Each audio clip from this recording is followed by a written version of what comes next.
জয় শ্রীকৃষ্ণ বন্ধুরা। তো গতকাল ছিল জন্মাষ্টমী, আর সেই উপলক্ষে আমাদের বাড়িতে পালন করেছিলাম আমাদের সকলের প্রিয় গোপালের জন্মদিন। তো দেখো, এখানে ছিল গোপালের প্রিয় তালের বড়া। তার জন্য প্রথমেই তালের বড়ার গোলাটাকে গুলিয়ে নিয়ে ভেজে নিলাম কটা তালের বড়া, যেটা ছাড়া জন্মাষ্টমী উৎসব একেবারেই হয় না বললেই চলে। তারপর ভেজে নিলাম কটা লুচি।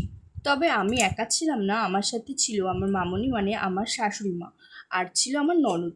তিনজনে মিলেই গোপালের ভোগের এই আয়োজনটা করেছিলাম। তো দেখো, তারপর সব ভোগ রান্না হয়ে যাওয়ার পর সেগুলোকে খুব সুন্দর করে সাজিয়ে নিলাম। কিন্তু একজন গোপাল নন, রয়েছেন তিনজন গোপাল। তো তাদেরকে এক এক করে প্রথমে দুধ এবং তারপর তাদেরকে সব একে একে স্নান করিয়ে নিলাম। আর দেখতেই পাচ্ছ তাদেরকে খুব সুন্দর লাগছে, আর কত মজা করে ওরা স্নান করছে।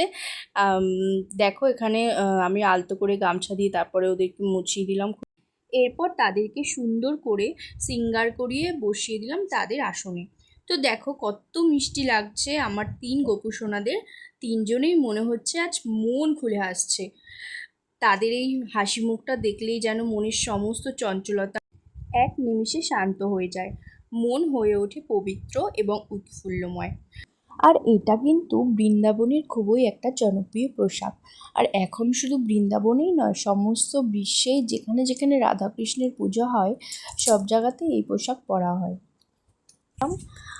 আর তারপরে এটা ছিল পরের দিনের নন্দ উৎসবের কিছু ভোগ, যেগুলো আমরা ভগবানের সামনে দিয়েছিলাম।